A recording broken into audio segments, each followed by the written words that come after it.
दोस्तों नमस्कार। इस वीडियो में बताएंगे कि आरआरबी द्वारा जो भी ये रेलवे द्वारा ग्रुप डी की बहाली होने वाली है उसमें प्रमोशन के क्या क्या चांसेस होते हैं।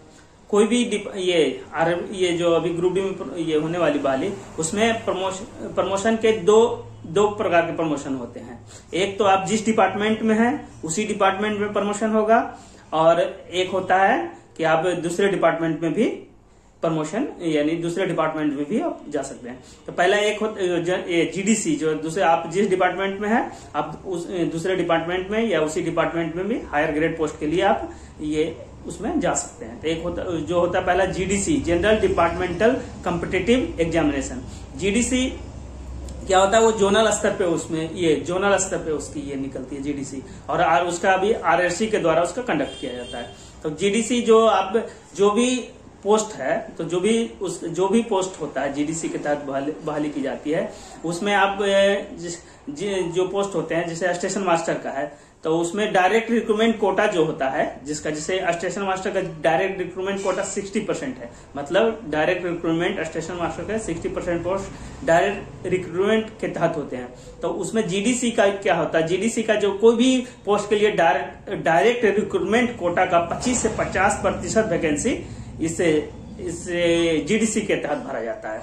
तो GDC general departmental competitive examination में आप जिनका ट्रैकमैन में भी दे दिया तो वो भी जीडीसी के तहत दूसरे पोस्ट स्टेशन मास्टर, एएलपी और ये जो भी पोस्ट ट्रेन मैनेजर जिसके लिए जो भी टेक्नीशियन जिसके लिए भी जो भी आरआरसी के द्वारा या जीडीसी में जो जीडीसी के तहत वैकेंसी निकलेगी उसमें अप्लाई कर सकते हैं।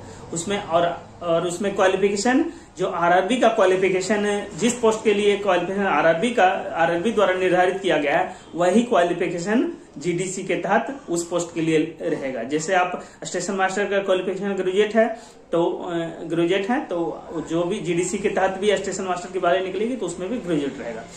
जेई के लिए ये जो भी डिप्लोमा रहेगा या बीटेक रहेगा तो वो भी आप जीडीसी के तहत जो जिसकी भी वैकेंसी जो आईटीआई किए हुए हैं तो जीडीसी के तहत एलपी की वैकेंसी, टेक्नीशियन की वैकेंसी भर सकते हैं। तो ये हुआ जीडीसी के तहत क्वालिफिकेशन ये। और एज लिमिट जीडीसी के तहत ये 42 साल होता है मैक्सिमम एज 42। जनरल के लिए 42 साल, ओबीसी के लिए 3 साल छूट उसमें भी मिलता है, और 5 साल एससी एसटी के लिए जीडीसी के तहत जो वैकेंसी निकलती है उसमें छूट मिलता है। ये जीडीसी के तहत जो होती है बहाली उसके बारे में बता रहा हूँ।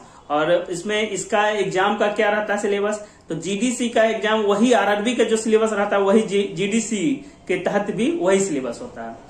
तो ये तो बता दिया कि जीडीसी के तहत आप कोई भी जो ट्रैकमैन में है या असिस्टेंट में है आप जीडीसी के तहत वैकेंसी निकलती है। हायर ग्रेड आप लेवल 1 में है तो लेवल यानी लेवल 2 से ऊपर जो भी जिस लेवल 2 से ऊपर किसी भी ग्रेड में आप ग्रुप सी में उसमें आप जीडीसी के तहत वैकेंसी आप आरआरसी के द्वारा जो निकलता है उसमें आप भर सकते हैं। और plus length of service GDC के तहत कोई भी यानी मिनिमम सर्विस का कोई क्राइटेरिया नहीं है। हालांकि ये आरआरसी मुंबई सेंट्रल रेलवे से निकाला था जीडीसी तो एक बार 2023 में, तो 2 साल का मिनिमम ये कह रहा था मिनिमम सर्विस 2 साल की खोज रहा था। लेकिन रेलवे बोर्ड का जो आदेश है उसमें बाद में उसको चेंज किया गया कि ये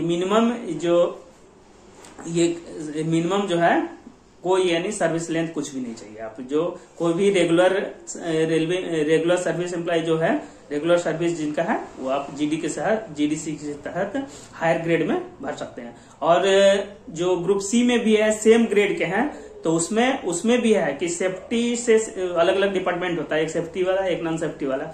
तो सेफ्टी से सेफ्टी कैटेगरी और नॉन सेफ्टी वाला सेफ्टी में भर सकते हैं, लेकिन सेफ्टी से नॉन सेफ्टी के लिए सेम ग्रेड पे सेम पे लेवल में नहीं भर सकते हैं, ये जीडीसी के तहत।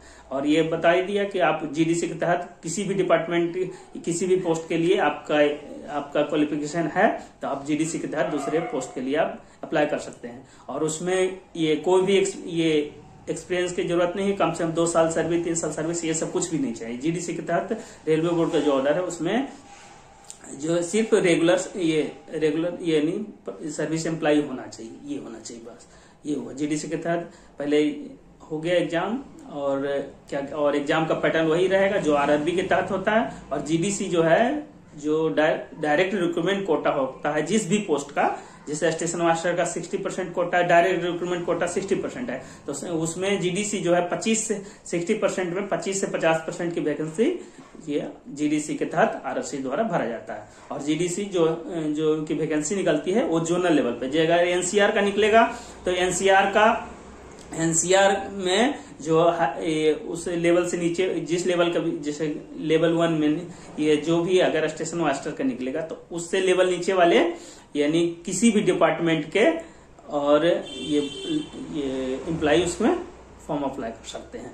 उसमें जीडीसी के तहत खाली सिर्फ आरपीएफ और आरपीएसएफ को छोड़कर, ये हुआ जीडीसी के तहत जो होता है वैकेंसी फिलअप किया। एक और दूसरा होता है आप जिस डिपार्टमेंट में हैं उसी डिपार्टमेंट में प्रमोशन ये प्रमोशन के तरीके क्या रहते हैं, उसमें भी अलग अलग होता है। एक तो होता है आप जैसे आप जिनका सिलेक्शन ये असिस्टेंट एसएनटी में हो गया, तो असिस्टेंट एसएनटी में हुआ तो उसमें भी अब अपने डिपार्टमेंट में प्रमोशन रहेगा। अब तो उसमें भी 2 तरह का प्रमोशन होता है। एक LDC limited departmental competitive examination, उसमें कम से कम मिनिमम 3 साल की सर्विस है। हालांकि कुछ पोस्ट के लिए और कुछ डिवीजन अलग अलग सर्विस क्राइटेरिया निर्धारित किए हैं, तो लेकिन मिनिमम 3 साल की। जैसे अब जिनका असिस्टेंट में हो गया तो टेक्नीशियन उसी अपना टेक्नीशियन एसएनटी में टेक्नीशियन ग्रेड 3 में अगर फॉर्म भरना चाहिए उनको, फॉर्म अगर भरना है उनको, तो एलडीसी के तहत 3 साल, कम से कम 3 साल सर्विस होने के बाद वो एलडीसी के तहत वो उसमें टेक्नीशियन ग्रेड 3 का एग्जाम दे सकते हैं। और एक तो एलडीसी होता और उसी डिपार्टमेंट में होता है एक सीनियरिटी बेसिस। तो धीरे धीरे आप ड्यूटी करते करते सीनियर होते जाते हैं, तो उसमें प्रमोशन कोटा के तहत बहाली कुछ दिन में पुराने होते होते आपको फिर जैसे असिस्टेंट हैं तो उनको ये टेक्नीशियन ग्रेड 3 बना दिया जाएगा। फिर टेक्नीशियन ग्रेड 3 से टेक्नीशियन ग्रेड 2, फिर टेक्नीशियन ग्रेड 1, फिर सीनियर टेक्नीशियन ये बनता है। तो वो एक तो वो जीडीसी के तहत बता ही दिया कि आप दूसरे पोस्ट के लिए भी उसमें ये कुछ भी post CCTC, station master, train manager, JE कुछ भी बन सकते हैं, बशर्ते आपका क्वालिफिकेशन होगा और प्लस उसमें एग्जाम आप पास करेंगे, मेडिकल क्राइटेरिया भी आप पास करेंगे, तब उसमें जीडीसी के तहत दूसरे पोस्ट के लिए आप भर सकते हैं। ये हुआ। और दूसरा हुआ आप जिस डिपार्टमेंट में हैं उसी डिपार्टमेंट में, तो उसमें एक होता है ये बता दिया एलडीसी कोटा, जो कि टैलेंटेड कोटा होता है, उसमें 3 साल की सर्विस और बाकी मेरिट के आधार पे। जैसे अगर उसमें जेई का अगर जिनका ट्रैक में ये मैंने दे दिया ट्रैक मेंटेनर में, तो अगर उनके जेईपीबी की वैकेंसी निकली तो 3 साल अगर उसमें ट्रैक मेंटेनर में है और 3 साल उनकी रेगुलर ये हो गई सर्विस, तो आप वो एलडीसी के तहत जेई की एग्जाम दे सकते हैं और उसका मेरिट के आधार पर उनका सिलेक्शन होगा। उसमें एलडीसीई में लिमिटेड डिपार्टमेंटल कॉम्पिटिटिव एग्जामिनेशन में सीनियरिटी का कोई ये नहीं रोल नहीं रहता, उसमें पूरी तरह मेरिट बेसिस पे होता है ये एलडीसी के तहत। और उसके बाद आप बताते हैं ये जो पॉइंट्समैन की जो अभी बहाली हो रही है, तो पॉइंट्समैन ये ट्रैफिक डिपार्टमेंट में ये है, तो जो ट्रैफिक वाले हैं वो कॉमर्शियल वाले का भी ये भर सकते हैं। जैसे अगर जिनका पॉइंट्समैन में सिलेक्शन होगा तो वो कॉमर्शियल में ये टीटी जो सीसीटीसी है उसमें उसका भी एग्जाम दे सकते हैं। और फिर जो कॉमर्शियल में जिनका ये असिस्टेंट कॉमर्शियल में अगर कोई है पोर्टर वगैरह में जो भी है वहां, तो वो भी यहाँ ऑपरेटिंग में ट्रेन ये स्टेशन मास्टर, ट्रेन मैनेजर इसका फॉर्म भर सकते हैं। तो ये हुआ। तो जो ये इसमें ये ऑपरेटिंग वाले पॉइंट्समैन जो होते हैं तो उसमें वो ट्रैफिक में आता है, तो ट्रैफिक वाले वो ऑपरेटिंग के जो पोस्ट है station master, train manager, traffic के जो ऑफिसर होते हैं ऊपर लेवल पे IRTS Indian railway traffic service, तो वो उनकी पोस्टिंग या ये उसमें कॉमर्शियल में भी हो जाता है, अब कॉमर्शियल से फिर ऑपरेटिंग में भी हो जाता है, तो उनका अलग अलग। जैसे कोई हम लोग का जैसे अगर सीनियोडियम है तो अभी हम ऑपरेटिंग में है तो उनको ये डिप्टी सीसीएम भी बन सकते हैं कॉमर्शियल में, ये कॉमर्शियल वाले जो सीनियर डीसीएम है डिप्टी सीओएम भी बन सकते हैं, ये रहता है। तो IRTS Indian railway traffic service उसमें कॉमर्शियल ट्रैफिक दोनों के ये रहते हैं, अधिकारी होते हैं, तो ये होता है। तो उसमें उसमें जो जिनका पॉइंट्समैन में होगा सिलेक्शन उनके पास सिलेक्शन ये प्रमोशन के ज्यादा चांस रहेंगे, क्योंकि उनका तो जीडीसी के तहत तो कोई भी पोस्ट के लिए अप्लाई कर ही सकते हैं, जिस पोस्ट के लिए एलिजिबल हो उनके पास क्वालिफिकेशन जिस पोस्ट के लिए रहेगा। अब बाकी अपना अपने डिपार्टमेंटल जो एलडीसी के तहत टीटी जो सीसीटीसी की वैकेंसी निकलेगी, उसमें भी 2 साल का सीसीटीसी के लिए खोजता है, 2 साल के लिए एलडीसी के तहत, तो उसमें भी वो सीसीटीसी का फॉर्म भर सकते हैं। और उसके बाद इधर ऑपरेटिंग में ट्रेन मैनेजर का फॉर्म, स्टेशन मास्टर का फॉर्म, ये सब भी फॉर्म भर सकते हैं। तो इसमें इसीलिए तो उसमें क्या होता है, जिनका ट्रैकमैन में दे दिया तो उनको पास प्रमोशन के कम चांसेस रहते हैं। वो जो कुछ वैकेंसी जेई वगैरह की निकलती है डिपार्टमेंट में, उसमें भर सकते हैं। बाकी जीडीसी के तहत जो सेंट्रलाइज निकलता है जीडीसी के तहत जोनल लेवल पे, उसमें वो भर सकते हैं। तो उन लोग का डिमांड है कि एलडीसी के तहत जो होती है वैकेंसी, एलडीसी वो सबके लिए होना चाहिए, सबके लिए एलडीसी फॉर ऑल होना चाहिए।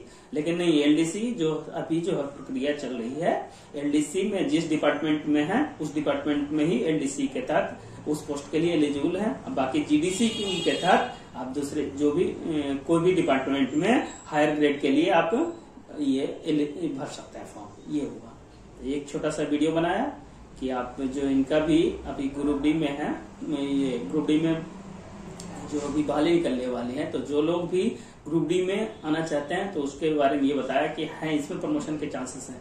खासकर जिनका पॉइंट्समैन में हो जाएगा तो उनका सिलेक्शन, तो उनका प्रमोशन का बहुत अच्छा चांसेस है। वो उनका ट्रेन मैनेजर, स्टेशन मास्टर या सीसीटीसी में हो ही जाता है, बशर्ते वो पढ़ाई करते रहे। और दूसरी चीज, एलडीसी के तहत जो एग्जाम होता है उसमें डिपार्टमेंटल क्वेश्चन रहते हैं। मतलब ये ज्यादातर 80% क्वेश्चन ये उसी डिपार्टमेंट, जैसे अगर सीसीटीसी का फॉर्म एलडीसी के तहत निकला तो उसमें कॉमर्शियल के क्वेश्चन रहेंगे, बाकी कुछ मैथ रीजनिंग के क्वेश्चन रहेंगे और बाकी कॉमर्शियल के रहेंगे। उसी तरह स्टेशन मास्टर के वैकेंसी निकलेगी एलडीसी के तहत, तो उसमें ऑपरेटिंग के क्वेश्चन रहेंगे, ट्रैफिक से क्वेश्चन ज्यादा रहेंगे, अब बाकी कुछ राजभाषा के क्वेश्चन रहेंगे और बाकी कुछ मैथ रीजनिंग के क्वेश्चन रहेंगे। उसी तरह ट्रेन मैनेजर के निकलेगा तो उसमें मतलब एलडीसी के तहत जो निकलती है वैकेंसी, आप जिस डिपार्टमेंट में है उस डिपार्टमेंट का क्वेश्चन रहेगा ज्यादा, 80% क्वेश्चन उसी डिपार्टमेंट के रहेगा और कुछ राजभाषा का रहेगा। तो जैसे जिनका ये एलडीसी के तहत टेक्नीशियन में देंगे तो उसी जिस डिपार्टमेंट में है उसी डिपार्टमेंट का ये रहता है, उसी क्वेश्चन वही रहता है। और जीडीसी का तहत जो बताई दिया उसमें जो रेलवे भर्ती बोर्ड के लिए सिलेबस जिस पोस्ट के लिए है वही जीडीसी के तहत वही सिलेबस उसमें रहता है। तो ये बता दिया छोटा सा वीडियो। बाकी ये वीडियो अच्छा लगे तो लाइक करिए और सब्सक्राइब करिए। नमस्कार।